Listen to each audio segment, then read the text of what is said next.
Welcome to Even Tacos Fall Apart, a podcast where we get real and talk about the messy side of mental health. I'm MommaFoxFire, and today we're tackling one of those topics that makes people squirm in their pews: religion and mental health. Before you roll your eyes and click away, this isn't going to be some surface level feel-good chat about how prayer fixes everything. We're going deeper than that because, frankly, we need to. The thing about religion and mental health is that it's complicated as hell. On one hand, faith communities can be incredible sources of support, meaning, and healing. On the other hand, they can be places where mental illness gets swept under the rug, blamed on lack of faith, or treated like some kind of spiritual failure. And both things can happen in the same building on the same Sunday. The statistics tell a story we can't ignore. Religious people are not immune to depression, anxiety, bipolar disorder, or any other mental health condition. They're not magically protected from grief, trauma, or the very real chemical imbalances that happen in our brains. But too often, when someone in a faith community struggles with their mental health, they're met with well-meaning but harmful advice to just pray more, have more faith, or trust God to heal them. Don't get me wrong, prayer and faith can absolutely be a part of someone's healing journey. But when they become the only tools offered, when therapy is discouraged or medication is seen as a lack of trust in God, that's when faith communities become part of the problem instead of part of the solution. People suffer in silence because they're afraid their church will judge them. Families get torn apart because someone refuses professional treatment, convinced that their faith should be enough. Pastors and religious leaders burn out because they are trying to counsel people through serious mental health crises without proper training or support. But here's what gives me hope.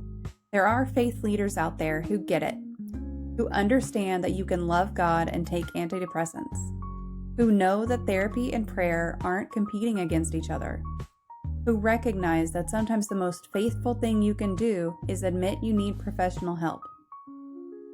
The interview you are about to hear was recorded back in 2020, a year that tested everyone's mental health, including those whose job it is to take care of others spiritually. My guest, Reverend Nick, is one of those pastors who really gets it. He walked through his own mental health struggles while supporting his wife through hers.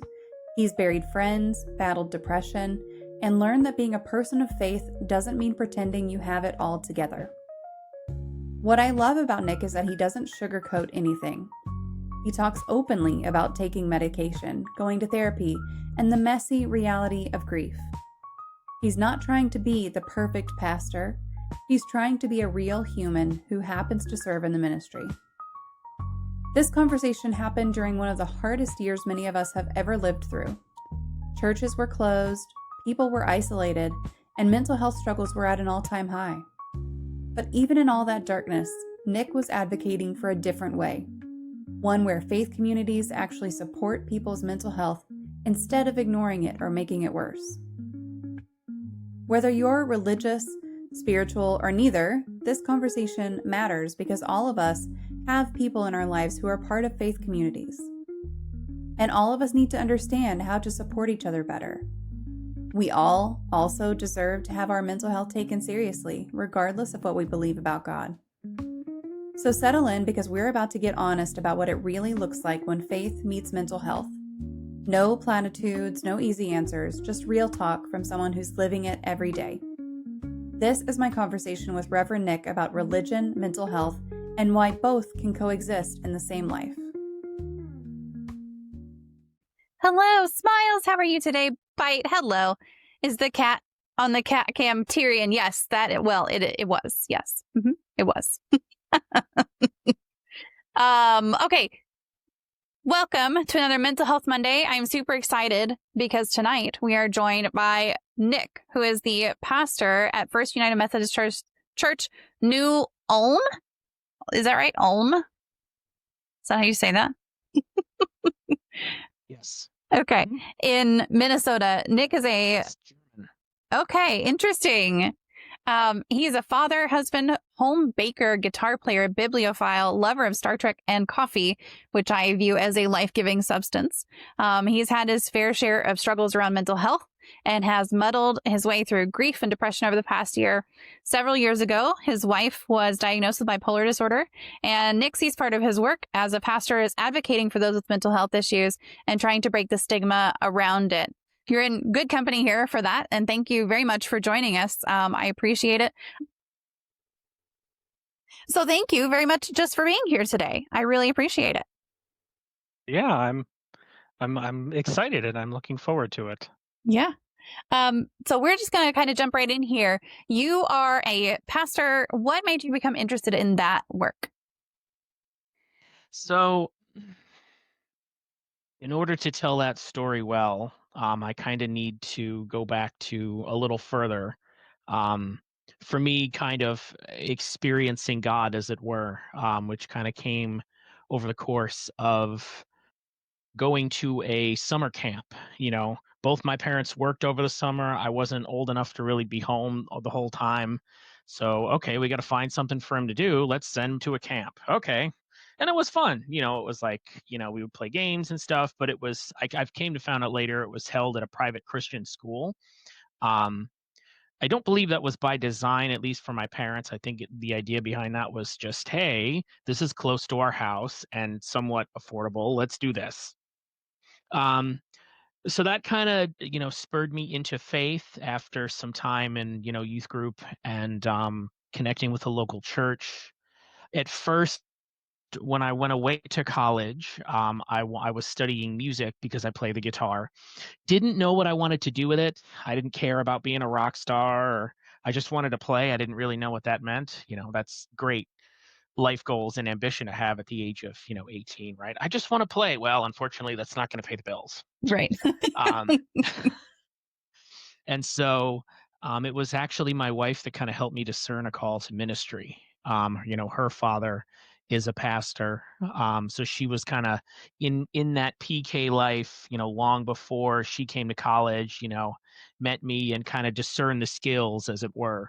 And so that kind of started me on a process to reflect and to pray and to kind of seek the wisdom of those around me too. Is this something that I've been called to do? And for me, there was really about a week's time. The biggest thing in those days was changing my major. That was the Mhm. huge, the music. Yeah. Or am I going to walk away and try something else? And after like this week-long discernment period, I just really had the strong sense of go ahead and do it.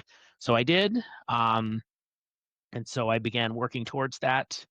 I was ordained in 20. I got my degree in 2010, so I want to say 2011. So it's been a little while.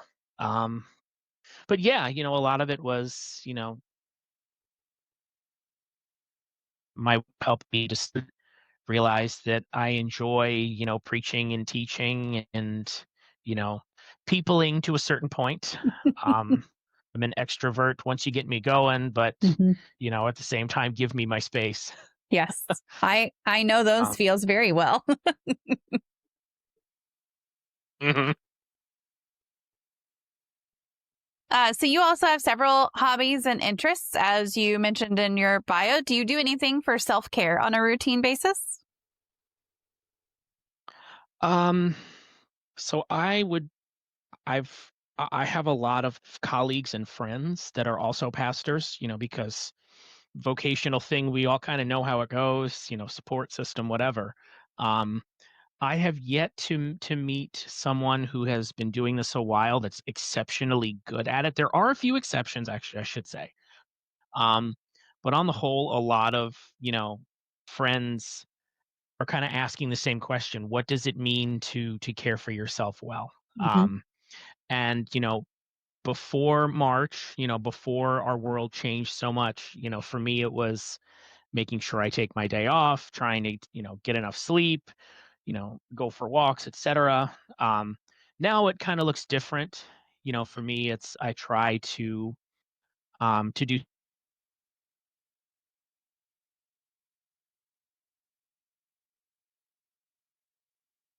on what I can, seeking out support and help when I need it. And then again, making sure I take my day off and don't always immerse myself in, because church work has a tendency to kind of it can consume your soul if you let it. Um, Yeah. so you kind of have to navigate that line carefully. Right. It is soul work, but should not be soul consuming. So what is your favorite Right. book? What is your favorite book genre and all-time favorite book? So book genre, again, vocational hazard. I have a lot of books on Christianity and the Christian faith. Um, ranging from history. I really like spiritual formation type stuff. I read a lot. I've read like the classics, like Julian of Norwich's showings. Teresa of Avila's Interior Castle, Catherine of Siena's dialogues. Just the older kind of, you know, pre-modern day authors. That's not to say there's not a lot of good authors out there writing books Oh today, yeah. because there are. Hmm. Um, and being a Methodist, of course, I have to have some collection of John West selection somewhere. Um, but I would say favorite book of all time would probably be C.S. Lewis's The Great Divorce. Um, this That is sort a of good allegorical one. story about Yes. a bus ride from hell to heaven. I was actually fortunate enough in college to take a whole class based on C.S. Lewis's books. Um, and so that was like a week of pure joy for me, just kind of reveling in that. And Hmm. it just Lewis playing on these ideas of heaven and hell, and kind of how that works, and looking at purgatory and what happens afterwards, and just really got me thinking differently about the way that I saw all of those things. And I like it because it's not literal too. It's open for, well, Right. what about this and what about that. So that would be my favorite book of all time. Genre again is probably more, you know, classics, spirituality type stuff. Yeah. We do have a question in the question queue. So Bite Mark asks, Yeah. do you or have you read Frank Peretti? Frank Peretti. I want to say the name sounds familiar. I would have to look. I don't know that I have any of his work. I don't think I've read any of his stuff, but it does sound familiar to me. I'd have to look through my stacks to see if I had anything by him. So I'm Googling because I don't know who this is. Oh, fair This enough. Present Darkness and Piercing the Darkness look like um, held ministry credentials with the Assemblies of God. Formerly played banjo in a bluegrass band. That sounds fun. That is fun. Okay, so Bite said This Present Darkness, The Oath, The Visitation. It's Christian fiction, and he's written a lot. Okay. Yeah, that almost kind of it almost reminds me a little bit of Dante's Inferno, kind of playing off of that allegorical idea, his journey through purgatory and hell and then into heaven. Mm-hmm. Kind of in that same vein of the Great Divorce that we were talking about just a Yeah. moment ago too. Yep. So you mentioned working your way through grief and depression recently. Can you tell us a little bit more about what happened leading up to those, and then also what got you through on a daily basis when you were going through that?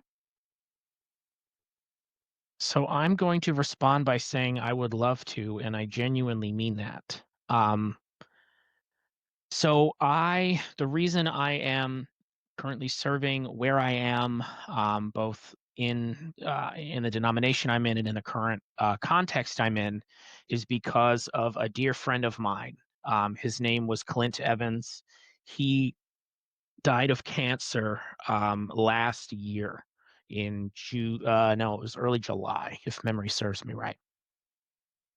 And it was one of those things where, was a pastor like me. We met in seminary. We went to a school where they had this goofy rule where if you weren't a full-time student and you were going for like these hybrid classes, part online, part, in class, they wouldn't let you stay in the dorm. So you had to rent or so you had to stay at the hotel on campus. Well, that was a lot more expensive than trying to get a dorm room. So eventually him and I realized, okay, we're the only two people from Minnesota going to this school, and it's way cheaper to split the cost. So just on a practical level, after like one class together, we connected and we were like, hey, let's figure this out. Um, so, we kind of got to know one another a little bit, ended up taking some classes together. We actually ended up getting stuck. We ended up getting stuck at the Charlotte, North Carolina airport overnight once, Oh, because we no. missed our flight. Yeah, well, so the seminary was in Kentucky, and we had to change planes in Charlotte. It Mm-hmm. was one of those, Saturday night, Saturday afternoon flights. So we both have church in the morning. Um, you know, again, classic case of, pilot gets on the thing. Well, we might be a little late, but we're hoping to make it up in the air, blah, blah, blah. So we get into Charlotte and it's just pouring rain. It's just Oh. absolutely pouring. And at first they don't have a gate for us. And then, there's no crew. And then we literally got stopped 5 feet. Something went wrong. And that Oh. 5 minutes made all the difference. Um, So I told him, I'm like, dude, I'm going for it because, I wanted to get home. So I take off running as fast as I can. And you can see enough of me to know that I'm not a small person, right? So this is like a task in itself for me. And I'm huffing, you know, running my way through Charlotte. And so I finally, get there and I'm breathing heavily and I'm about to flop over half dead. And so I look at the lady and I said, well, is the plane here? And she just looks at me very, very nonchalantly, like not a care in the world. Like, no, I'm sorry. It left 5 minutes ago. Oh. And I was like, oh. So there I was standing in this airport in the middle of Charlotte. I didn't really know what to do. I had never been in this situation before. And there comes Clint just walking down. And so I was like, hey, man, how's it going? And he's like, yep, you didn't make it, did you? I was like, nope. So he was kind enough to so he got a room for himself. We rescheduled our tickets and he was kind enough to let me stay with him. And from there, we kind of just developed this relationship. We ended up doing some continuing education stuff together. Yeah. Just became a dear friend, one of my biggest supporters.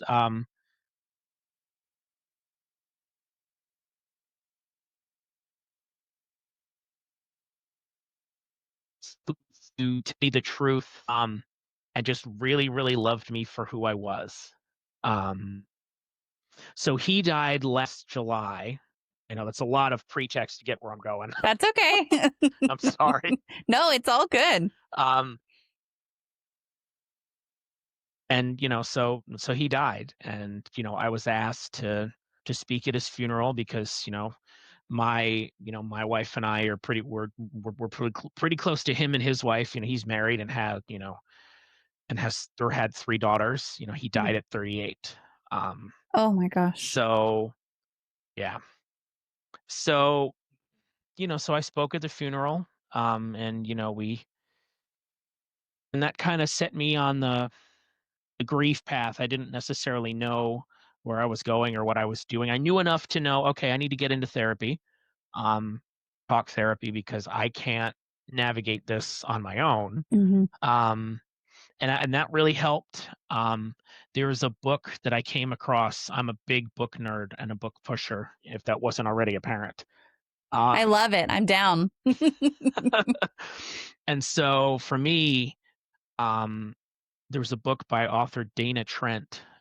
She wrote a book called Dessert First a couple years ago, where she talks about um, being, she went to Duke Seminary and then, she did like CPE, clinical pastoral education, and she got assigned um, as they basically ended up calling her the death chaplain because, she was the one, she got a lot of the terminal cases and stuff and blah, blah, blah. And so she kind of unpacks that in the midst of sharing the story of her own mother's death. Mm-hmm. And that was really, really helpful to me to feel like I had another companion on the journey. Yeah. Um, she talks in that book specifically, she talks about how grief is a train. and it doesn't necessarily end. And you don't know where it's going. You're kind of just there. People will come and go, kind of filter through the train with you at times, but ultimately that train ride is your own. Mhm. Um, and that was helpful. The other thing that I found too that kind of got me through, at least at first, was Nora McInerney did a TED talk a couple years ago about grief, and she says you don't move on from grief, you move forward. After her own husband died of brain cancer, I Yeah. mean, you want to talk about traumatic? There it is. Um, and so that was kind of the grief piece for me, was to be trying to be gentle enough with myself to give me to give myself space to let me wallow, you know. And my wife was a really, really, really, really, really awesome supporter, where she just kind of knew, like, okay, this is where we are. I'm going to give you your space. You talk to me, you know, I'm here for you whenever Mhm. you need me. But at the same time, I'm going to give you space to try to process some of this out. Um, so between all of those things, a lot of days still pretty dark and crappy, if I'm completely honest. Yeah. That was a tough season. Um, but what I've come to learn, um, not only in my life but also in my faith. So, there's these different themes of light and darkness in scripture, and found in my life, but also in my faith, that though I wouldn't wish darkness on others, there's something to be learned from walking through the experience. And for me, in one sense, it's from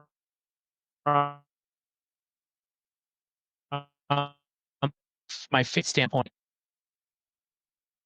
sharing in the suffering of Jesus, as it were. It's a very Catholic perspective, I guess, but I mean, and part of it too is we're not necessarily promised, a life of comfort and ease in scripture either. Mhm. Jesus kind of makes clear in his own teachings, well, if you're going to follow me, you're going to deal with certain stuff. We're not promised, Yeah. he can promise eternal life and that which is to come, but in this life, it's not going to be all sunshine and rainbows. Um, and in the midst of all of that grief stuff, one of the first things that was shared with me, I don't remember who from, um, shared with me a poem by Mary Oliver. And it's one of her shortest ones. And it's, someone I loved once gave me a box full of darkness. In time, I realized that this too was a gift. And I didn't understand it the first time I read it. Um, but a year later, I get it, you know. Yeah. Um, in that it's offered me experiences to grow into a fuller person, if that makes sense. Um, who our experiences mold and shape us for better or worse, and that was one of them that for me just kind of really, Yeah. really hit home. Um, Mhm. I hadn't necessarily grieved the loss of a loved one or a friend like that before. Um, and you had, the second part of your question on for the depression side, that kind of came on earlier this year, probably around March, as our world was changing so much. Yeah. I was in the I was in the middle of, we had just announced that I was moving to where I am here in New Ulm. I used to be a couple hours southwest or west of here. So I had basically just told my church, "Hey, we're moving." Um, then, everything started shutting down, Oh. and, I started looking at the news and the case spikes and all of it, and my brain just kind of said, "Okay, this is too much." Mhm. Um, Mhm. so went to my doctor and I said, "I don't feel right. My body feels heavy when I get up in the morning. Everything's harder. I have this brain fog, Yeah. um, that I can't quite shake. Um, what is this?" And first I asked my wife, and she's like, "Well, that's depression." And I was like, "Oh, okay, cool." And she's like, "How bad is it?" And I was like, "Well, I don't necessarily want to get out of bed in the morning." and to be medicated starting in, it must have been early March. Um, and so, I was diagnosed with situational depression, as it were. Mm-hmm. But at the same time, you know, I'm very grateful to be medicated, to be able to get up in the morning. And Yeah. I mean, there's still definitely pieces of me that I feel like are kind of different or missing, if that Mm-hmm. makes sense. Yeah, I'm medication's not. not a cure. It just Yeah, helps. I mean, it's Right. right. I mean, they're not. I'm quick to say it's not a happy pill. It's a get Yeah. out of bed and function pill. Right. Right. Um, well, that's kind of what it's been for me. I've had ups and downs. I've had to make some adjustments before. Mm-hmm. Um, but I feel like, you know, if modern medicine is a gift of God, then I am grateful for all of it. Yeah, Um, absolutely. and that's really my perspective. So you mentioned that you went to therapy to kind of help you cope with the loss of your friend. Was that the first time you had been to therapy? Had you been to therapy before? Yeah, I had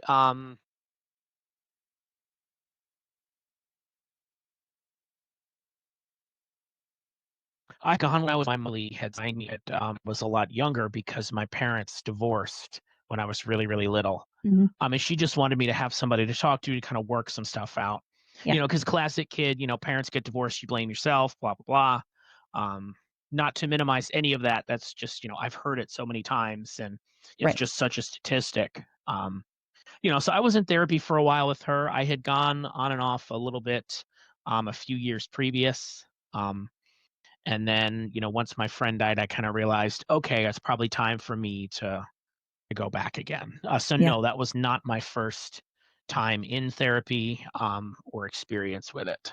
It's good that you're able to just kind of recognize that pretty quickly and say, actually, you know what, there is something that could help me through this. And I can just go do that. And that's a really cool thing.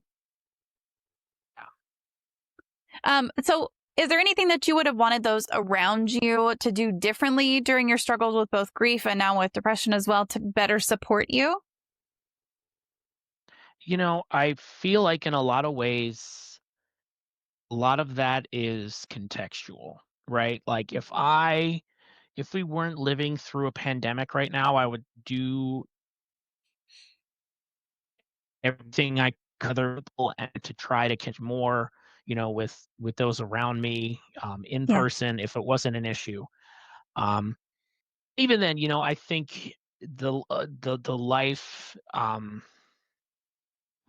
of a pastor, like, such as myself, I feel like those around me did the best they could with what they had. Um, is there more that I would have wanted? Maybe. But at the same time, I feel like we all kind of have to walk our own journey through some of that. Yeah. You know, I've realized more than once that you know I've had having bipolar. Just I've had so much to kind of have that burden lifted from her and to carry some of that for her. But I've also come to realize too that I can support her, and that's what I can do. Right. It's not my burden. It's not my place to bear that for her, even if I want to. No.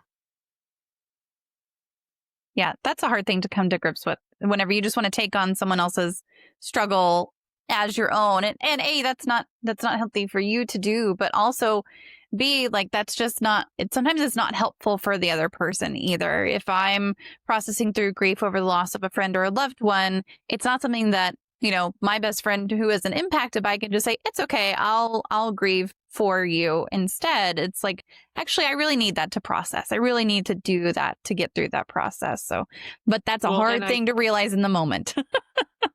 yeah, and I think too, the key word there is for Mm-hmm. versus being with. Yes. Um, Right. you know, being with people, there's multiple ways to be present with people. I have the fortune and the joy of being a part of several you know messenger groups with colleagues and friends. And I know that in any given moment, if I need support, or if I need a word, or if I need something, I can reach out to them, both local and far away.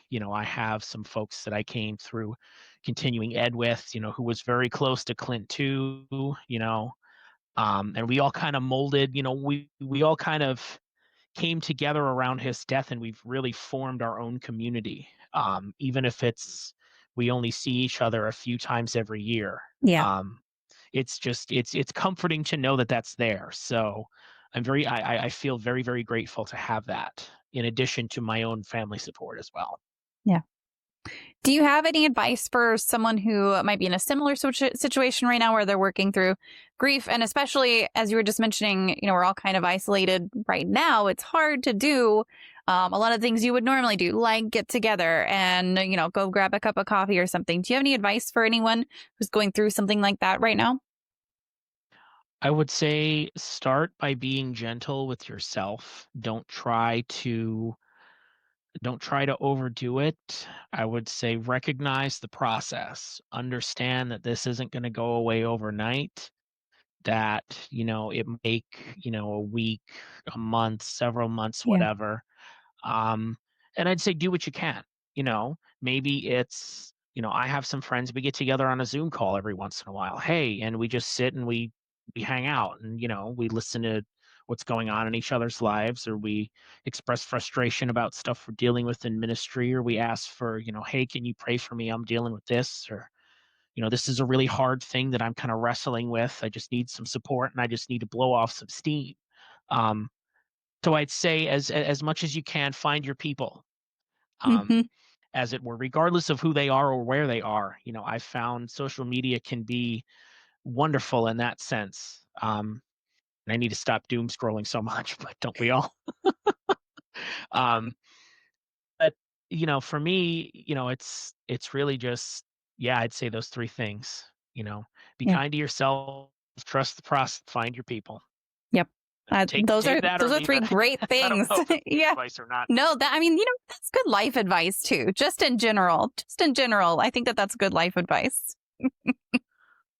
You mentioned that your wife lives with bipolar disorder. Is there anything specific you do to support her through her symptoms? You talked about not being able to take on some of the things that she battles every day. But I guess looking back before her diagnosis, is there anything that you wish you had been doing all along to support her that you do now?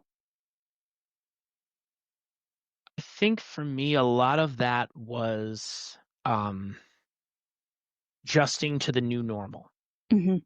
like kind of getting that sense of, okay, like when you first get married, I've realized this time and again, you say yes before you really understand what life is. Because we got married super young, like early 20s. Um, and I knew, I knew I wanted to marry her. I knew I wanted to spend the rest of my life with her. But I realized later, like looking back over the last, we celebrated 12, I think it was 12 years this past August. Uh, Congratulations. Thank you. And looking back at the midst of that, you say yes first, then you kind of jump into the pit, right? um, and so I feel like what would I have done differently is I would have tried to be more attentive. I would have tried to be more understanding. I've had to learn, um, and just kind of try to pick up on, where she's at. I check in with her a lot. Hey, how's it going? What do you need? You don't know. Yeah. At which point I'm like, okay, you know, I'm here if you need me. I don't want to overburden you. I don't want to, and I try to find little ways of, supporting, etc. I will say, doing what I do does kind of lend itself more to have more flexibility in my schedule, which is kind of nice.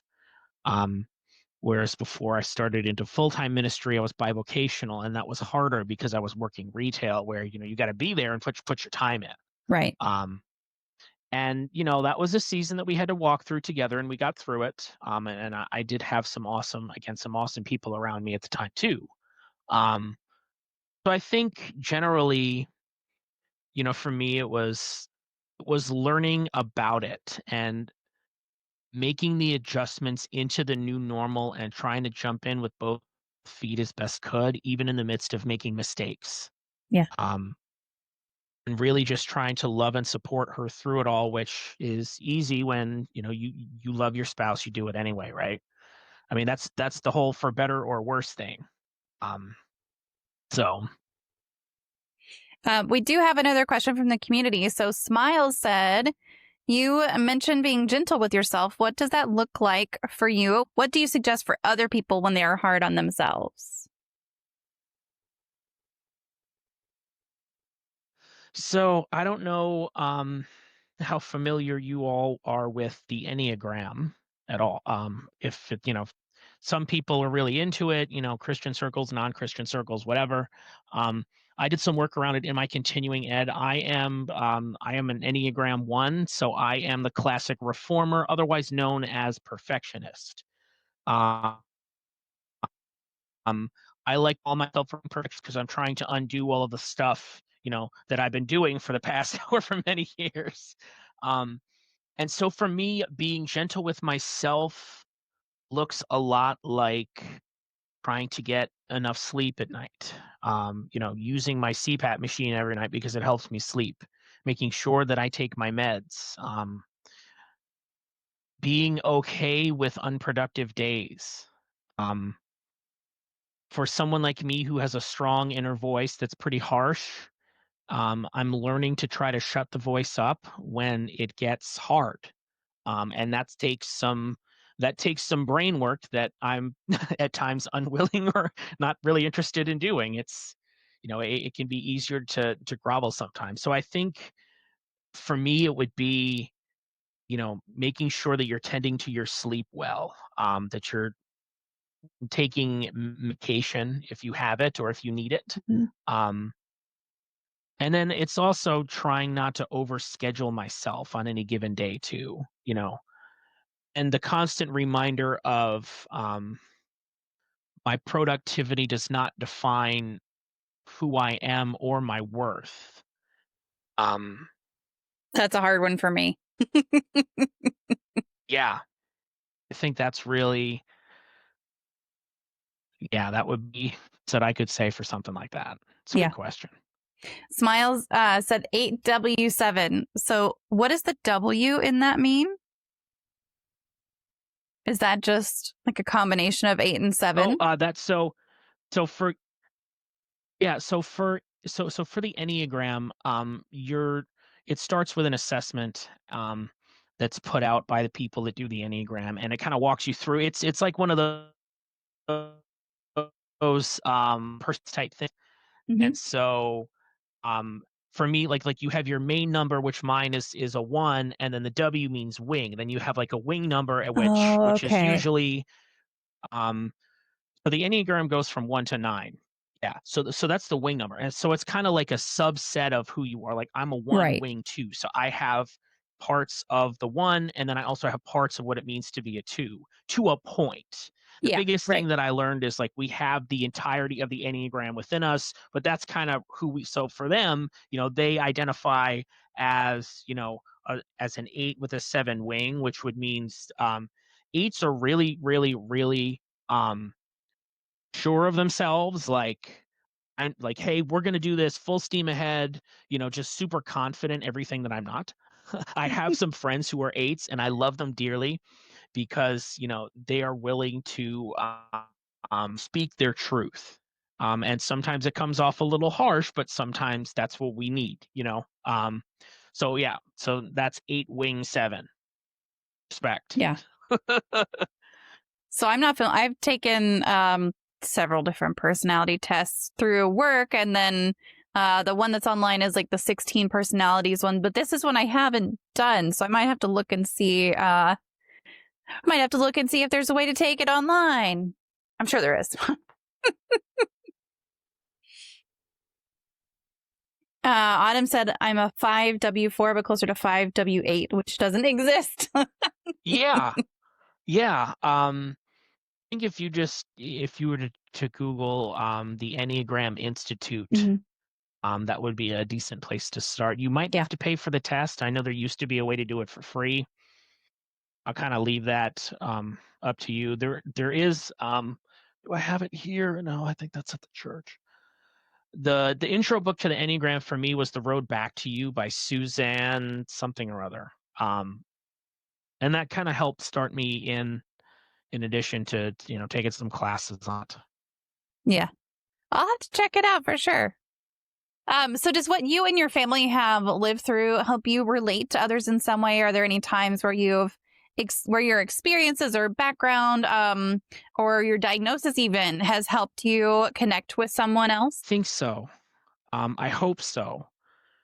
For me, I approach funerals very differently now for last July. Um, and actually I found, so this is kind of a goofy story. When my friend died, was actually, he had kind of been in the hospital for a couple weeks. He had just had surgery, so I kind of thought, okay, he's turning the corner, he'll be out soon. Well, he never got out of the hospital. So then I get a text message from his wife, early, okay, hey, he died early this morning, like 6 o'clock, whatever. Okay, fine. If you want to see him, before they, before the funeral home comes and gets him, you can. I had thought about maybe trying to. It was 2 hours away. I was thought about trying to make the trip. Well, then I get a call from one of my parishioners saying that her son had a massive heart attack the night before. Oh my gosh. And it was just a matter of time. Yeah.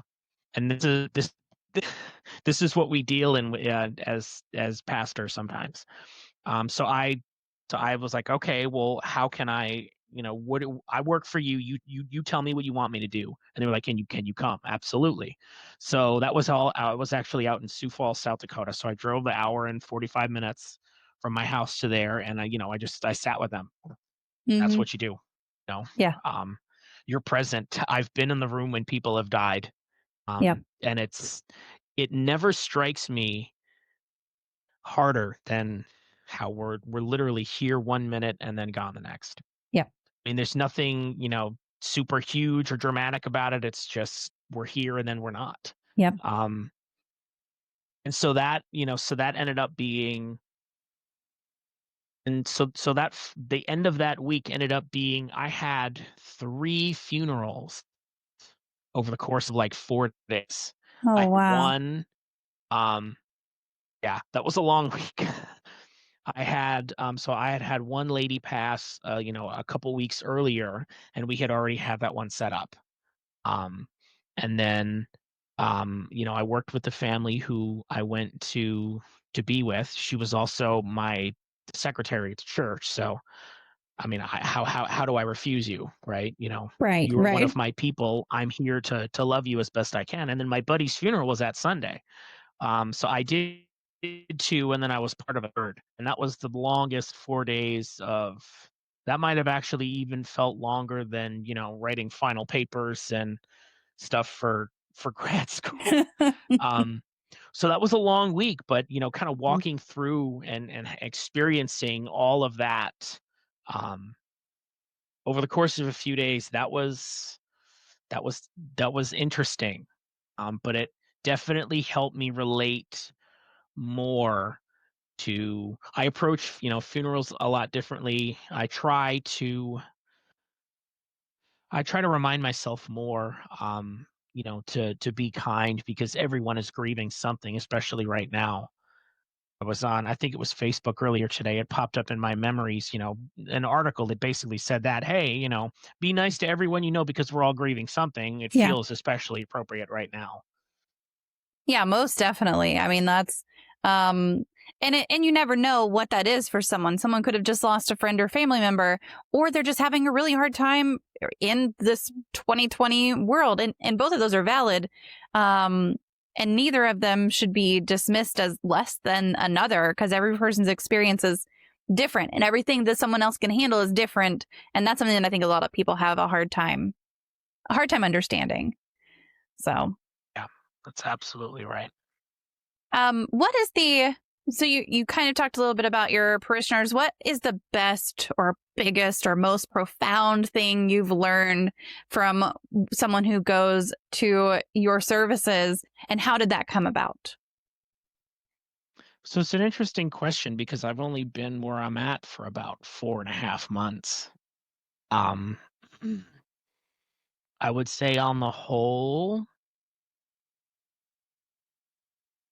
would probably, I'd have to think about that one a little bit. That's a good question. Laugh for a Purpose, how are you today? I'm glad that you're here. And this isn't, it is a lot of people say, like, don't talk about religion, don't talk about politics and polite company. I'm like, you know what?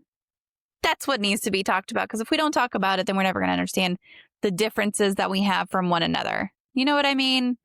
Like, if you don't talk about it, it just encourages you to not ever learn about someone else and their views and what they feel and think and like learned growing up. So that's it's one of the things that I like about this place, is that we can just talk about it as we want to talk about it.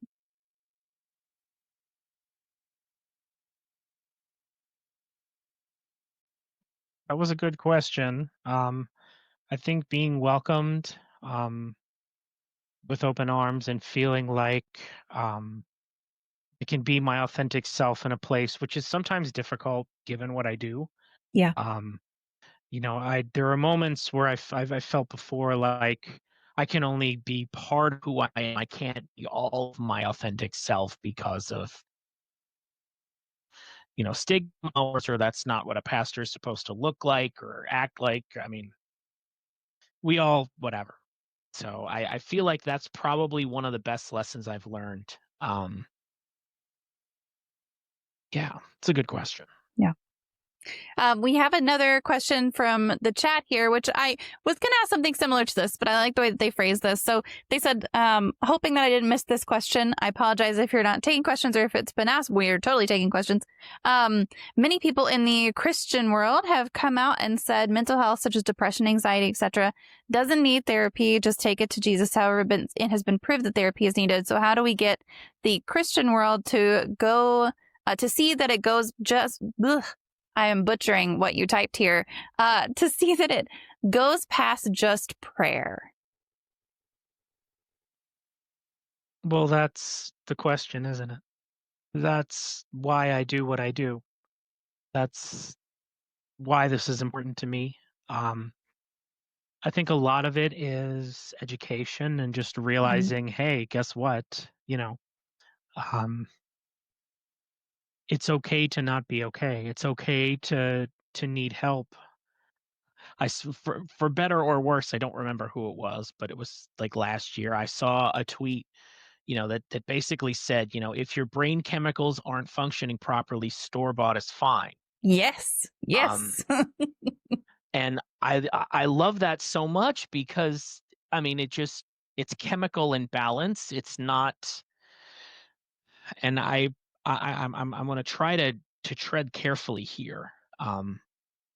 But I have experienced certain groups in the Christian world, if I can use that phrase, within Christianity itself, who would say that that's spiritual warfare. Um, I feel like we have a tendency to over spiritualize things and see things that aren't there. Mhm. Um, but it's why I'm trying to be an advocate for mental health, especially in the church itself, because for too long, and I have to admit my own culpability as being part of this system. Um, for too long, the church has just swept this under the rug. Yeah.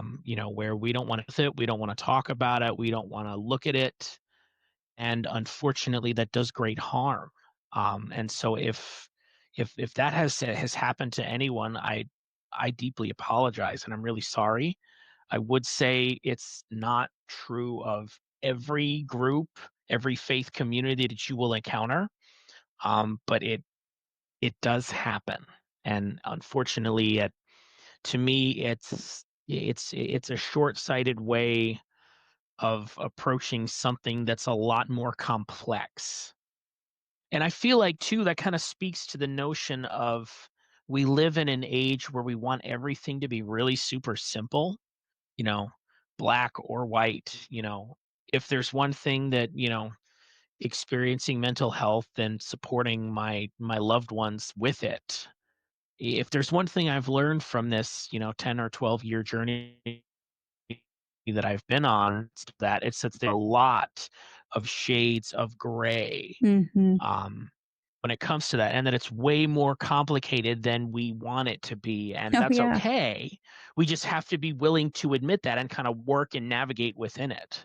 Um, so how do we do that? By speaking up, by getting on social media and using our platforms to say, "Hey, this is World Mental Health Day." You know, I got on there and I the other day on World Mental Health Day and I tweeted, "Hey, guess what? I'm a pastor and I'm on antidepressants," or whatever I said. Or, I'm a pastor and, it's okay to have Jesus and a therapist and medication too, because it is. Yeah. Um, And those are important things for people to hear, be said. Like, so that's one of those things that, if all you ever hear is that, well, all you need is Jesus, and I'm not saying that, all someone needs is not Jesus. I'm not here to say whether that's true or not, but if all you hear is that, then that's kind of all you're stuck thinking. And if you hear someone else say, look, it's okay if you need to talk to a therapist to work through some of this stuff, even if it's about religion, even if it's not about religion, whatever it's about, it's okay to talk to a therapist or someone outside of the church, or I'll bet you there's a therapist that goes to your church. Might be a conflict of interest. But yeah, I mean, it would for me it was definitely one of those finding a therapist that understood my worldview but didn't necessarily ascribe to it was particularly helpful for me. Mm-hmm. Um, for me, where I would kind of try to stake that out is wherever you are in a faith journey, should you be on one, try to find someone that you're comfortable with that can respect your world. Because I have also heard horror stories of, therapists dismissing, etc., or try dismissing faith journey. But then on the flip side is, they're Christian counselors, so they're using too much of the spiritual stuff and not enough of the science. Yeah. Like science and Christianity, in my opinion, are not in conflict. I took a whole class about that in college. I don't remember They're most not of it. mutually Sorry to exclusive. right. I mean, I and that kind of holds true for a lot of things. I've given thanks for the gift of medical science in church more than once, and I will Mm-hmm. continue to do it because, hey, guess what? Medication is wonderful. Cancer treatment, we live in such a time where we have all of these different things at our disposal. And guess Yeah. what? That's all miracles. I mean, that's all a gift of God to me. Yeah. Like I had an extra 3, maybe 4 years with my friend. Because of cancer treatment. I Right. mentioned he died of cancer. Well, in I think it was 2016 or 2017, in a past life, he was a drug addict and an alcoholic. Um, and so he had been having a tough time, kind of struggled to reach out for help. And, he got into a drunk driving accident, ended up going to jail for a little while. But what came out of, all of that, um, when they took him to the hospital, they found cancer. Um, but he started getting treatment for that right away. So Mm-hmm. that gave me, I know that's maybe selfish. um, it gave myself and people around him more Mm-hmm. time with him because of, they tried different chemos. I mean, it was hard. He lost weight, he lost, he lost hair. Um, it was hard, but it gave us more time with him, and I will be eternally grateful for that. and it gave him more time to impact others as well. Yeah, absolutely. Um, it, I had a friend who, after her mother passed away, also from cancer, like cancer, I just I've lost so many people to cancer. It's insane. But, and she at the time was hesitant to go to a therapist. And she was like, well, I'm talking to a kind of church counselor. I was like, listen, that's great. But if you ever feel like you need a therapist, just know that there are things out there that can help you. You can go to a therapist and they can maybe give you something that will help you a little bit better than just someone at your church. Not the people at the church aren't qualified, but she was really hesitant. She was like, I just feel like they're going to invalidate my faith. And I said, look, if you go to a therapist and they, in your very first meeting, say that they are, anti-Christian or whatever, like legitimately just ask them what their views are on that and how they work with people who are Christian. And she was like, wait, I can ask that? Yeah, you can totally ask that. And then you can leave and you can get a new one. And eventually she did find someone who worked for her, and it was fantastic. But yeah, I don't think those two are mutually exclusive at all. I think that if you find someone who you feel like that is a problem with, then you can just find a new therapist. They work for you. You don't work for them. Yeah. Well, and, part of my own perspective in that too is I'm comfortable enough to offer prayer, to offer support, to offer, scripture passages to kind of wrestle with certain things. But there's going to come a point where I'm going to say, you need to talk to a professional about this, because I am not qualified, nor do I desire to be, to handle this kind of thing. Right. And any decent pastor is going to do that. I've heard of several, I'm not here to pass judgment, but I know, at least for myself, I would say, if someone came to me and it became clear that this was beyond my own ability, I would say, okay, look, I can offer to support you. Here's what I can help you with. But for the rest of this, I really need to refer you to a professional, because I do not have my degree in that. I do not have a license in that, nor would I be comfortable offering that to you, because I wouldn't want to do more harm. Right. I don't want to hurt them more. That would be wrong. Yeah, absolutely. Yeah, Autumn, pardon my French, but Autumn said fuck cancer, and I absolutely agree. That's, absolutely. Laugh for Purpose also said pastor suicide is very similar to physician suicide, very swept under the rug. So, Reverend Nick, let you know that you are important and I understand your stress, and if you need a friend, to reach out. So that's very sweet and very true. That is one of those things that sometimes the mental health of people in these positions who are expected to care for a flock is quite overlooked. So I'm glad to have heard so far that you've really taken steps to take care of your own mental health. That's really important. Well, and again, that's kind of, like I said, I have my groups of people that I know I can go to, and I can just complain, or I can just, I need to vent about this. I don't need answers, and we are all kind of in that same headspace, but the other thing I found too is a lot of us carry a lot of the similar weight. And what's beautiful is that in those spaces, in that community, regardless of what it is or who it is or what it looks, that can be really super healing, but also really, really supportive. Because Yeah. I've had stuff where I'm like, I just need to vent about this for a little bit, and they let me, and that's fine. We don't need to solve each other's problems. It's enough to just showing up for others. That's what I think loving our neighbor looks like at the end of the day. Yeah, absolutely. It's not complicated. Yep. So as a pastor, how do you respond to people who ask you, why me? And kind of the why do bad things happen to good people type question? So that's a good question. Kind of getting at the problem of evil and the problem of pain in this world. I think for me, like I mentioned before,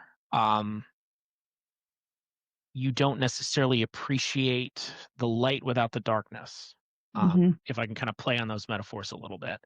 Part of it too is what I believe about man is we were created good that went bad, not that we were created bad and then are trying to be good. And it's important for me to kind of stake that out and make that distinction, because that will kind of determine where we go. Because I believe that we are, excuse me, people that have free will, you know, we have the ability to choose things for ourselves. And so for me, I kind of see it as, and this might sound a little odd, in order for us to have the best possible world, God gave us the choice to choose, right? But in so doing, in order to get to that greatest possible good that we could in the world, also opens the door for the greatest possible evil in the world too. So a lot of that depends on how we respond to the situations and circumstances we find ourselves in. At the end of the day, mm, you know, I don't believe that God wants anyone to suffer. I really don't, mental health or otherwise. But I do know that scripture speaks to time and again a God who knows us deeply, who loves us and who is with us in all things, and who experienced some of that pain, um, that human pain himself, and so can more easily relate to us. It's a Yeah. good question. And it's a hard thing for people to wrap their heads around. It's like, if I'm living a quote unquote good life, right? Because one person's version of good might not be another person's version of good. Why do I get cancer? Why does my best friend get cancer? Why do these things happen around me and to me? And I think a lot of the time, maybe they're not happening to that person. They're just happening around that person. But also I've heard time and time again where it's like, well, God's not going to give you more than you can handle. And I think that in a lot of situations, that's hard to see in the moment. But once you get past it, you're like, okay, well, I can see the growth that came out of this. Were it not for several different losses and things that had happened to me in my life, I wouldn't be here doing this today. Like, this isn't something that I would do had it not been for several different things that happened that were at the time, like, why me things, It's exactly right. No, it's exactly right. I mean, I've and I can point to different things in my own life over the course of my, what is it, 34 years now? I don't remember. I've hit the age where I don't remember how old I am, and I have to ask my wife, how old am I? Mm-hmm. I I guess have that to do the happens after math you in get my head. 30, I'm like, okay, whatever. what year is it? So, for me, I can point to different stuff and I can say, okay, this sucked. There's no doubt about it, but it shaped me and molded me into the person I am. Hey, Mm-hmm. this part was good. This part sucked. Yeah. We take, um, you know, our experiences in this life and they shape us and mold us into who we are, be it good, bad, or otherwise. Sometimes it's okay, sometimes it's not, but at the end of the day, it shapes us nonetheless. Mm-hmm. Yeah, absolutely.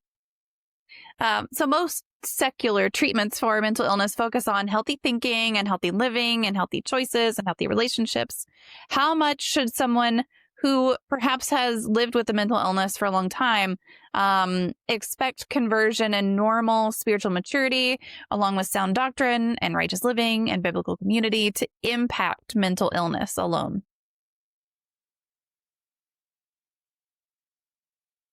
So I think, kind of coming back to similar what we said between science and Christianity, right? How they're not in conflict with one another, but how they work together.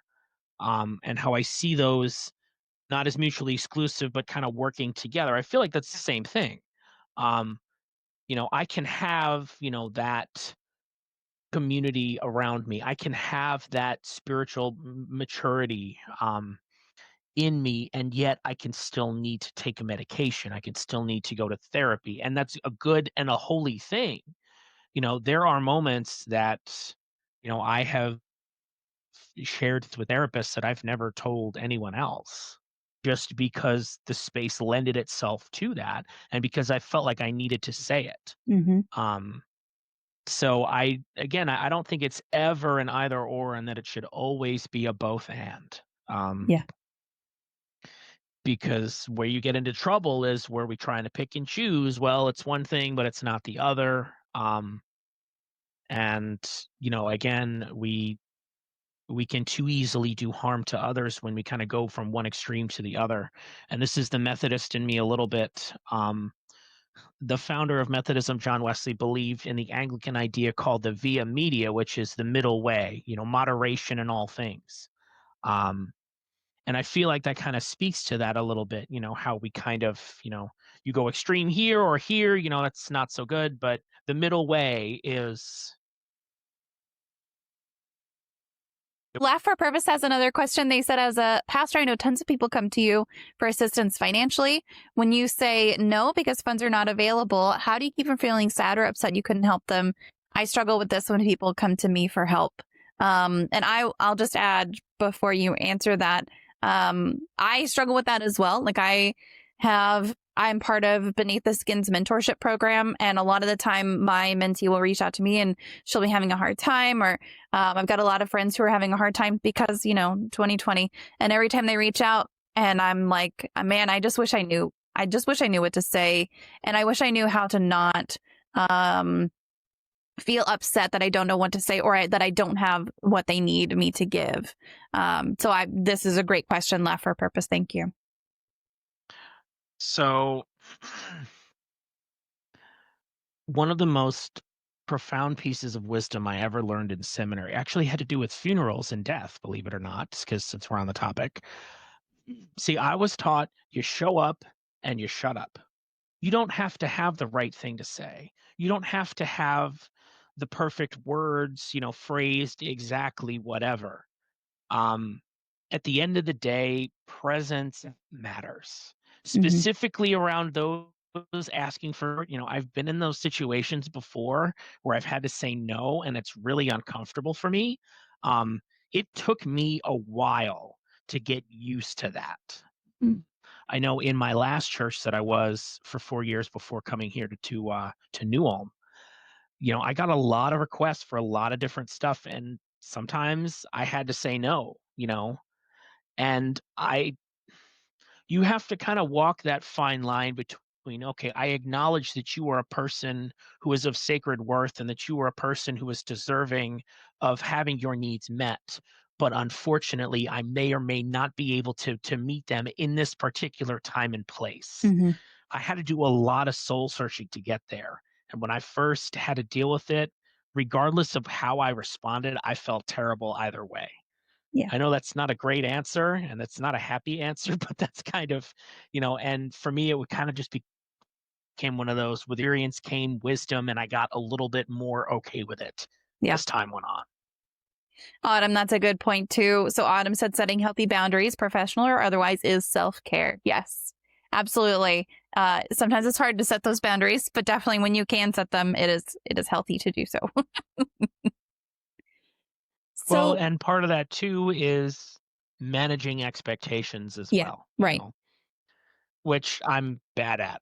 I will admit, I'm not good at that. I think a lot of people are bad at that. It's okay. You're definitely not alone in that. So we've talked about this. We touched on this a little bit, but I think that there's enough of a distinction here that it warrants a question. Have you ever encountered anyone who refused to get treatment outside of church for their mental illness, or who refused to even seek out a diagnosis because of their faith? I'm glad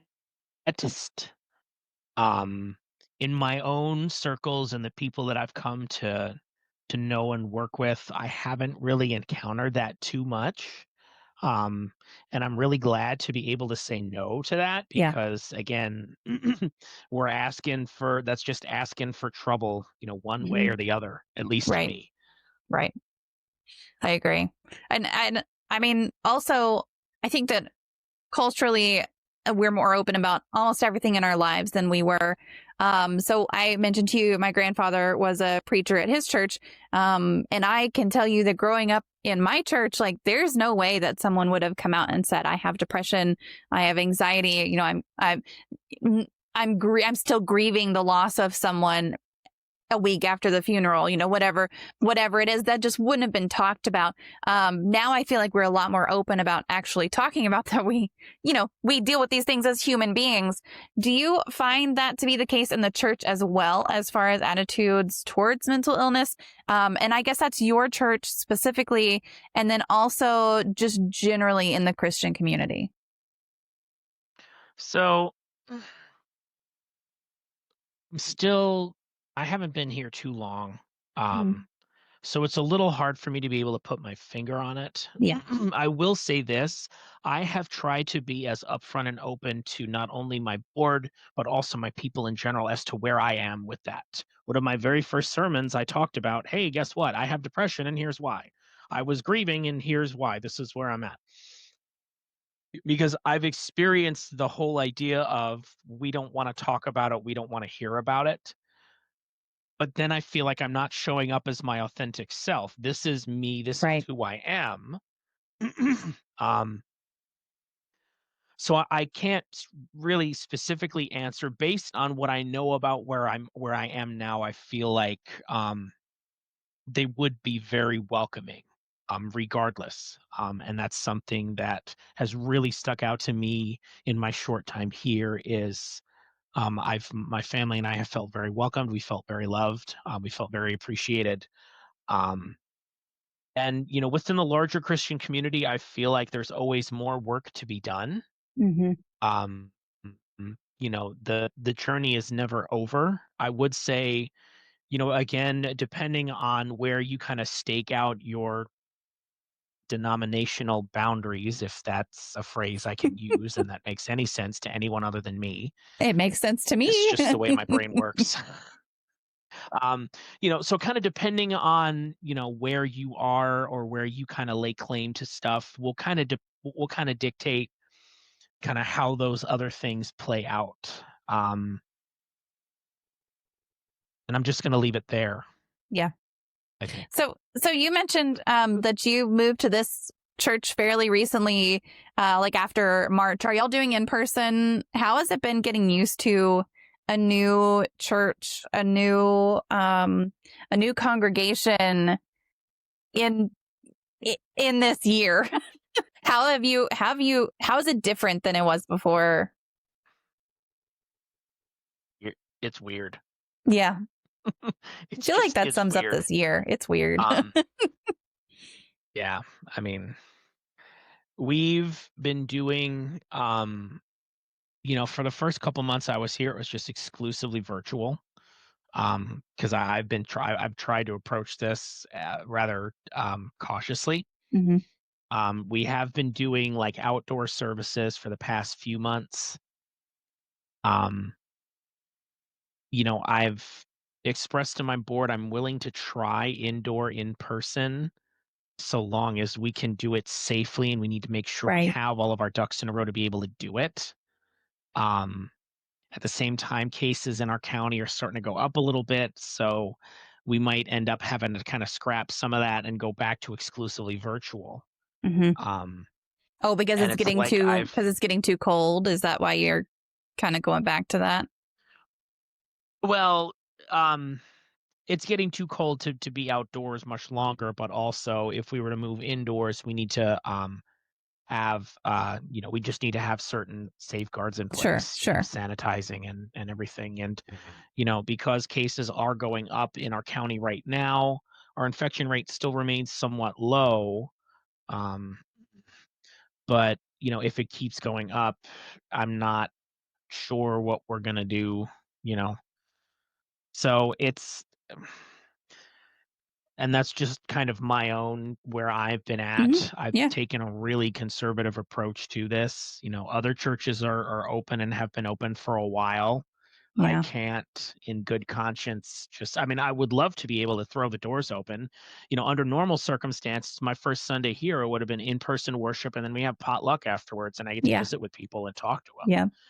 And I've kind of tried to do that. We had some meet and greets that one of my teams put together that was pretty well attended. I've had people come up and introduce themselves behind a mask. Hi, I'm this person. They take it off for a second so they can Right. so I can see their face and put it back on, and then we do the Vulcan salute instead of a handshake. Yep. And it's just I'm slowly trying to learn how to connect with people and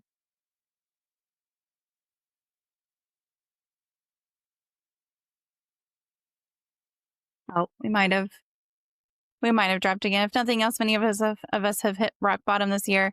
We can help each other back up. Yes, Autumn. I love that attitude. That's a lovely attitude to have for sure. Most definitely. 2020 so well. It's weird. I know. Hey, Alex, thank you so much for that for that raid and host. I appreciate it.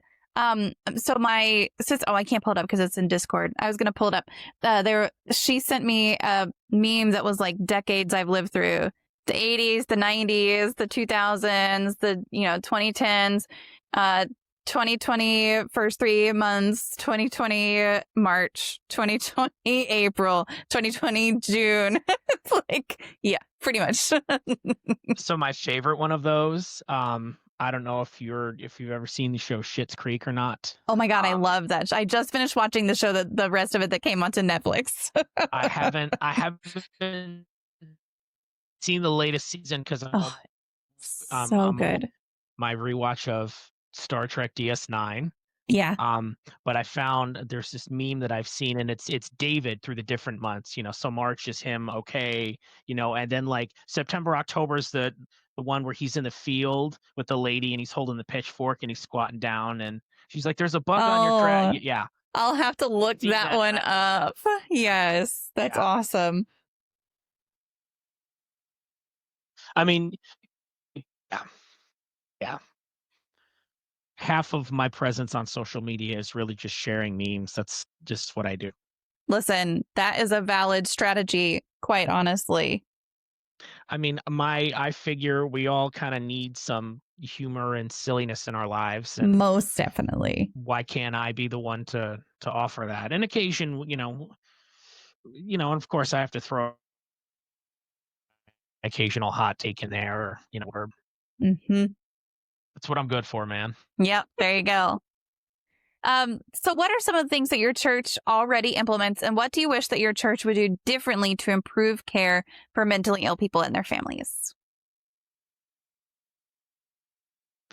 So again, being in a new place, I don't really, I feel like um again that we've been really able to communicate who we are and what we're about, just to myself and my family, to the church, and they've been super welcoming about it.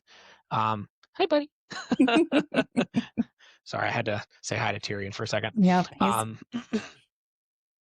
but I feel like we do actually offer a CMA group. We host a Crystal Meth Anonymous group in our church. Um, and I'm not saying that there's always a correlation, between drug addiction and mental illness, but there is some caution between two. So um, I feel like too, a lot of it is, being accepting and welcoming of all people, regardless of who they are. Um, Especially when it pertains to, to mental health and mental health awareness. And again, it's why I've, you know, said in a sermon, hey, guess what? I deal with anxiety and depression. I mean, I said something yesterday, the other day was World Mental Health Day. And as someone who deals with anxiety because grief does funny things to you, it's okay, Well, Yeah. because I was preaching on the passage about do not be anxious about anything, which has too often been taken as, well, don't be anxious, the Bible Right. says this. So, Right. okay, magically, thank you. You say that, I receive it, and now it just magically goes away. I don't Right. have to do anything else. I don't, and so that's kind of, so for me, like I went out of my way to say, if you're dealing with this, please get help, talk to me, whatever. I will point you in the right direction. Um, I want everyone to have the care that they need, but at the same time, I recognize that, healthcare is very much an issue for us in our country right now, and Mm-hmm. unfortunately, um, there's a lot of not everyone has access to that. So I kind of need Right. to check my privilege a little bit too. Because it shouldn't be. Hmm. It shouldn't be, a political issue, but it has become one, unfortunately. So Yes, and has. And I will say that substance abuse disorder is in the DSM. So, I mean, I do think that that is highly correlated to mental health, and something that I think is severely overlooked in this country is addiction. Actually, we were just talking about this in my Discord today about kind of addiction and how we criminalize addiction and we criminalize addicts and instead of supporting them, and it just feeds into an awful cycle. But yeah, I think that that's great. And honestly, you being new to this church right now, I think that maybe you're in a really good position to evaluate that and try to implement some things that you wish you would see in there. So I think that that's a really cool thing. yeah, well, and I think too, mentioned I didn't realize that it was in the DSM. Ironically enough, my wife is the psychology major, so I kind of learned some of this stuff from her. So she was all about the DSM in college and whatever. But I always feel like we can do more. Hmm. Yeah. And then for me, it's just okay. What's the next step we can take to kind of help to normalize it? But there are other countries in the world that don't criminalize for stuff like this, and instead, statistics and science has shown if you can support someone and not throw them in prison for whatever, then they get better. Um, it ends up speaking more to wellness for the person long term. The same argument can be Yep. made for homelessness, etc. You know, but are we willing to uproot the structures that we have currently and to try to implement new ones or not? I mean, that's ultimately the question that those in power need to ask themselves. Right? Listen, politics is the real evil in this country right now. You will get no argument from me. It's one of those things that, like, if you ask any person, are we willing to uproot all of the things that we have in place to implement a system that could help literally millions of people, anyone's going to say yes. But if you ask someone who's in power, they're going to be like, Right. Well, and that's the thing, is that's what privilege is, right? yeah, yeah. And I recognize I had a really unique perspective once. I was in a small group for my continuing ed. Um, and it's just the way that our groups were broken up, and I was the only white guy in the group. And so I got a very, very, very, very, very small taste of what it felt like to hold a minority position for once. I'm not going to say I was a minority because I Hmm. wasn't. I got a small taste of and that was really interesting to me, to hear others speak about, because unfortunately in 2020, I have colleagues and friends who are female, who are black, who are, indigenous people, et cetera, and who have to deal with, a lot of this crap about, well, you don't deserve to be in ministry, blah, blah, blah. I have never once dealt with that because of who I am and what I look like. Right. Um, and so for me to be able to love and support them, and to have that glimmer of a perspective for a fraction, I mean, I'm talking like a fraction of an iota of, what that is. Yeah. Because the rest of my life I live, I don't really have to deal with this. I can, Hmm. you know, um so yeah, so for me, just trying to support, it's why I'm also an avid supporter of women in ministry. I could tell some stories that, my wife actually started out as a ministry major and had some experiences in college that were less than ideal. Mm. People questioning her call because, of her gender, et cetera. And I'm like, yeah, no, I can't. No. So Yeah. I don't mean to darken the mood, but, we're still having these arguments you know, about these things. And to me, it's, dare I say, it shouldn't, we don't need to make it this difficult or this complicated. Yeah.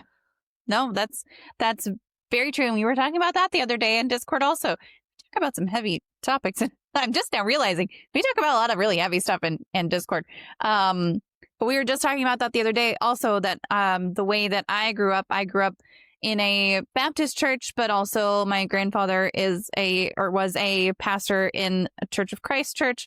And it's just like the differences between the two were really stark on occasions. And it did center a lot around the gender of, I mean, aside from like, okay, well, we have lots of instruments and they were just their voices. I mean, there's those differences too. And, but one of the main things was that they don't allow, maybe they do now, but they didn't at the time allow women in ministry other than to be a Sunday school teacher. And to me, it's like, well, if they're not allowed to be, why are you letting them be another? And if they are allowed to be one, then why aren't they able to be? So yeah, I understand that's a whole separate discussion and it's different based on everyone's views and all of that. But as a kid, it was weird. Yeah. I mean, yeah. Totally agree. Autumn said, let's be fair, more often than not, minorities treat other minorities better than they've been treated. That's true also. Hey, Puck, how are you? So if you weren't doing what you do now, or if you had chosen a different path, what would you be doing or have done instead? You mentioned loving guitar and that you had gone to school for music, but what would you see yourself doing if you weren't doing this now?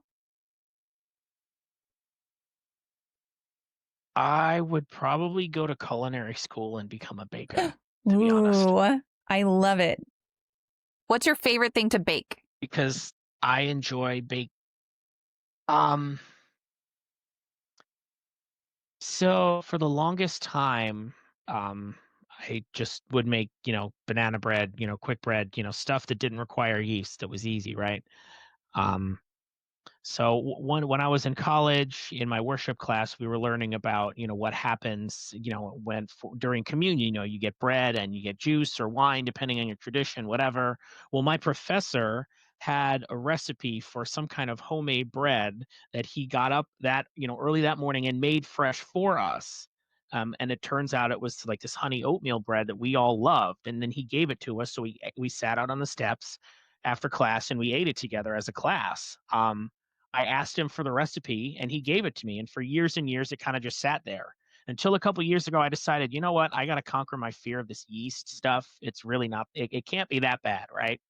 And so maybe because it was like the first thing I ever made consistently, but probably honey oatmeal bread, fresh honey, oats, flour, sugar, or no, not sugar, salt, yeast, an egg, really kind of simple ingredients that yield something delicious at the end. And I would be lying that if I said that kneading isn't fun, being able to beat up and pound on dough for a while is a therapeutic experience, especially in my line of work sometimes.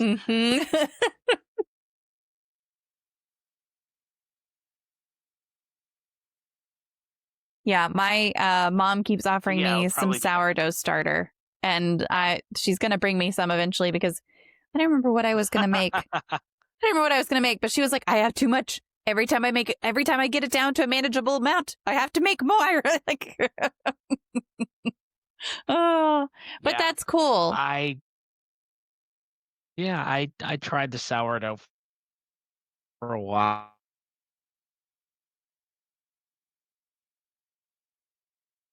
Yeah, it's one of those things that you just can't stop once you start.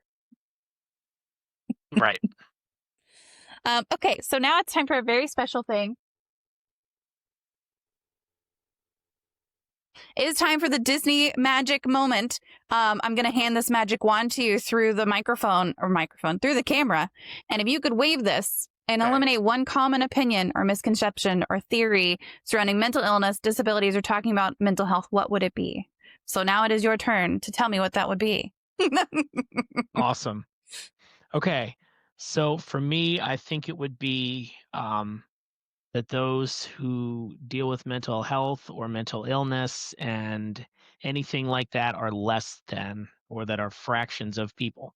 Um, because I think that's the stigma, right? Is, oh, there's something wrong with you. You have this, so you're less than a person. Yeah. I think that's what it would be. That is an excellent thing, because I think that a lot of time you hear someone say, "Oh, well, I have bipolar disorder," and you're like immediately judging them. And it's like, no, don't do that. Just try to understand them as a person. Yeah, well, and so even the words that we use around it, I try to say my wife suffers from or deals with, Mm-hmm. because it's an illness, it's a trauma, it's Yep. not something she asked for Right. herself. You cope, but it's not like, we welcome these things with open arms. We try to muddle our way through and just try to remember that there's a light at the end of the tunnel. Yeah. Yeah. It's hard to say, like, okay, someone is bipolar, or in my case, I am. If someone's talking about me, say she is depressed or she is anxious or whatever they're saying, it's like, okay, except for that's not me as a person. That's something that I'm dealing with. So I am the same. I try to say, lives with depression or lives with anxiety. And sometimes I screw up, but I try pretty hard. Autumn says, as an autistic person, don't I know it? Absolutely. And then we do have another question. Bite Mark said, and I think you might have talked about this already, but she said, what is your favorite poem?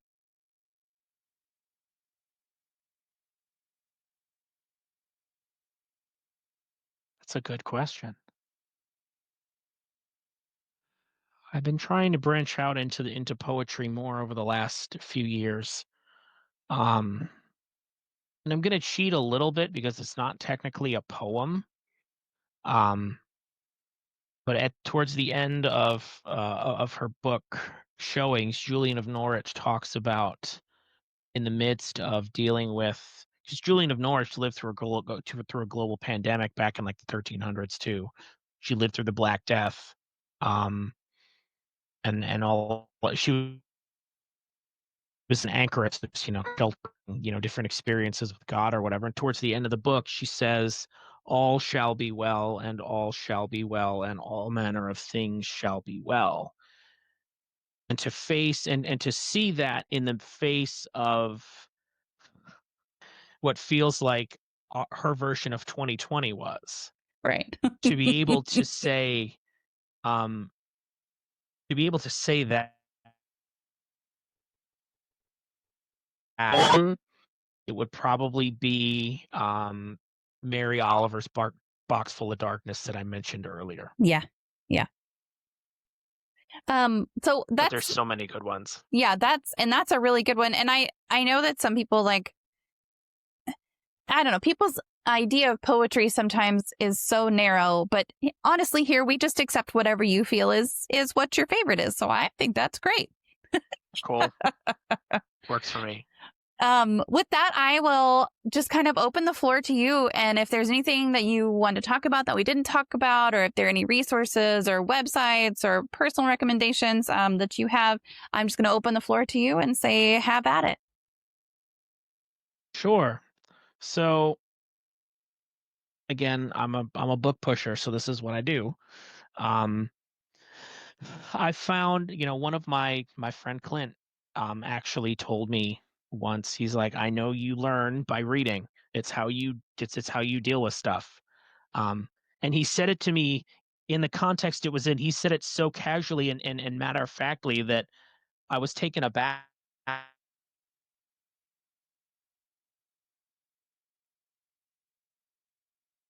Uh-oh.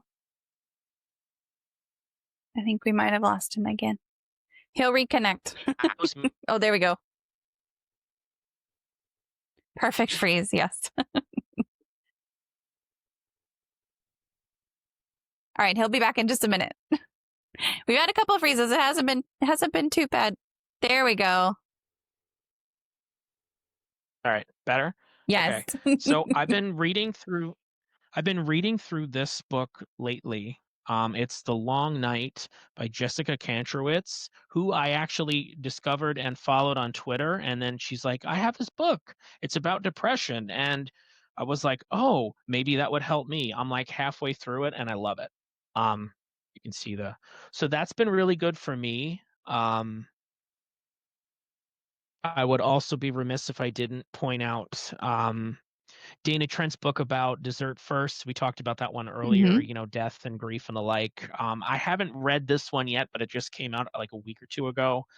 This one's Awakened by Death by Christiana Peterson. She is I believe she calls herself a mystic Mennonite. Oh. And I've read a couple of other of her books, and she focuses in on death by that one in that one too. As far as resources like online, I've tried to connect with people on social media, like Twitter especially, who are kind of in that realm of mental health or, hey, I deal with this, and then so that I can kind of see their own perspective. One thing I do want to circle way back to the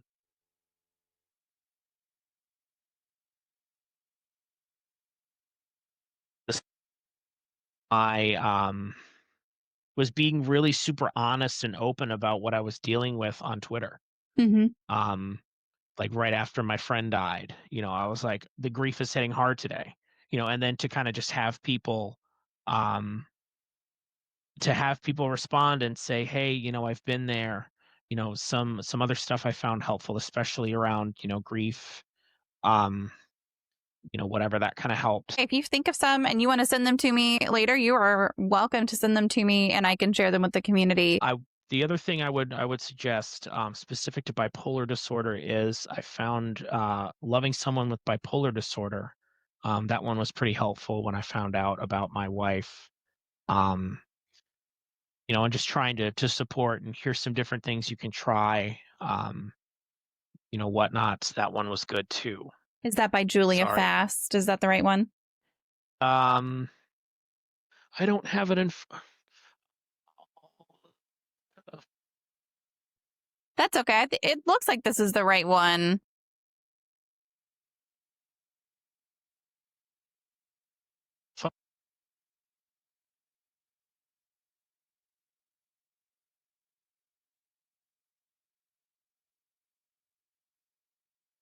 I think we're back.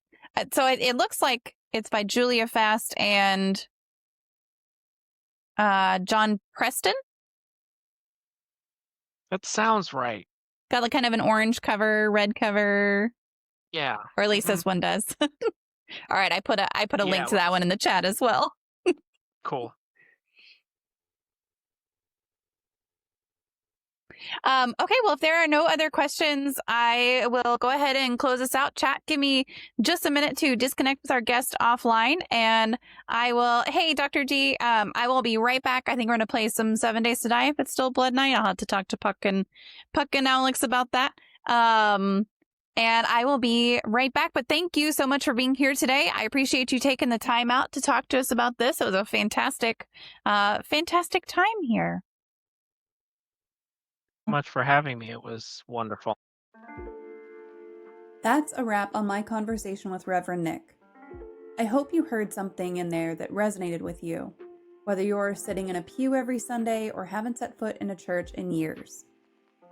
Nick's honesty about being a pastor who takes antidepressants, his wife giving him space to wallow in his grief without trying to fix him, the way he talked about showing up for people without having all the answers, these aren't revolutionary concepts, but they're radical in practice.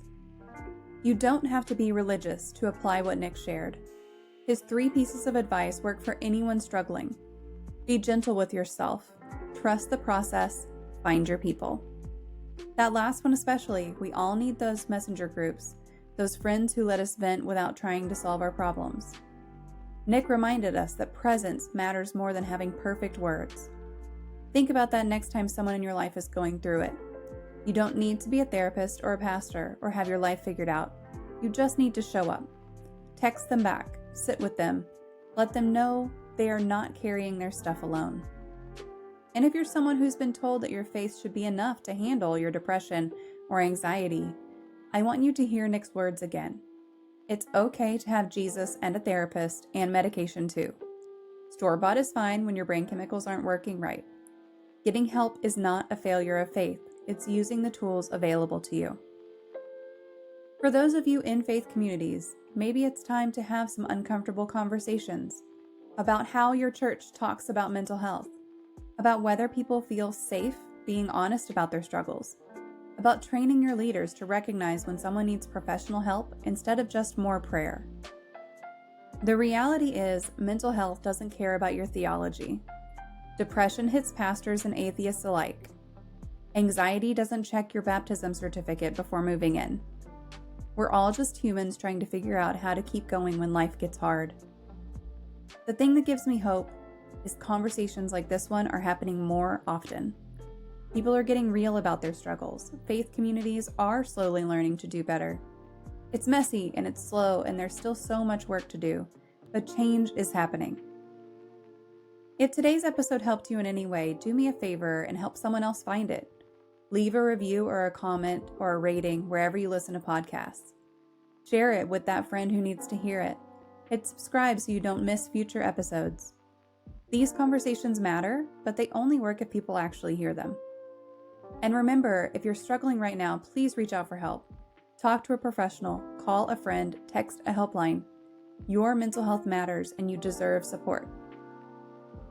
Before I go, I want to leave you with this thought. We're all walking around with invisible battles.